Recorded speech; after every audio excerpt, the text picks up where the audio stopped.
என்ன புனிதா, ஏன் இப்ப இவ்வளவு பதட்டமா இருக்கீங்க? என்னங்க, ஏன் இவ்வளவு டென்ஷன்? என்ன ஆச்சு? உங்களை தான் கேக்குறேன். கபிலன், கொஞ்ச நேரத்துக்கு முன்னாடி எனக்கு ஒரு வீடியோ கால் வந்துச்சு. அந்த வீடியோ கால்ல என் அம்மா வீடு இருக்குல்ல, மீனாம்பிகா அத்தை வீடா? ஆமா, அந்த வீட்ல இருந்து தான் எனக்கு ஒருத்தன் வீடியோ கால் பண்ணான். அங்க என்ன சொல்றீங்க? அங்க இருந்து உங்களுக்கு யார் கால் பண்ண போறா? அதான் எனக்கு ஒண்ணுமே புரியல கபிலன். போன் பண்ணவன், காணாம போன உன் அப்பா திரும்பவும் வீட்டுக்கு வரவே மாட்டாரு, உன் அப்பாவையும் உன் குடும்பத்தையும் அழிக்காம விட மாட்டேன்னு சொல்லி எதோ சொல்லிட்டு இருந்தான் கபிலன். மாமா காணாம போன விஷயத்த சொன்னானா? அவனுக்கு எப்படி மாமா காணாம போனதெல்லாம் தெரியும்? அதான் எனக்கு ஒண்ணும் புரியல கபிலன். ஸ்ரேயா காணாம போனப்போ அவளையும் மீனாம்பிகா அம்மா வீட்டுலதான் யாரோ விட்டுட்டு போனதா பூசாரி ஐயாவோட வைஃப் எனக்கு சொன்னாங்க.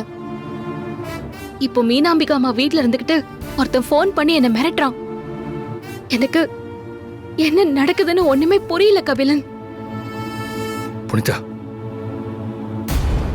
இங்க பாருங்க புனிதா, உங்களுக்கு போன் பண்ணவனோட நோக்கம் உங்களை பயமுறுத்துறதுன்னா எதுக்காக அவன் மீனாம்பிகா அத்தை வீட்டை செலக்ட் பண்ணணும்?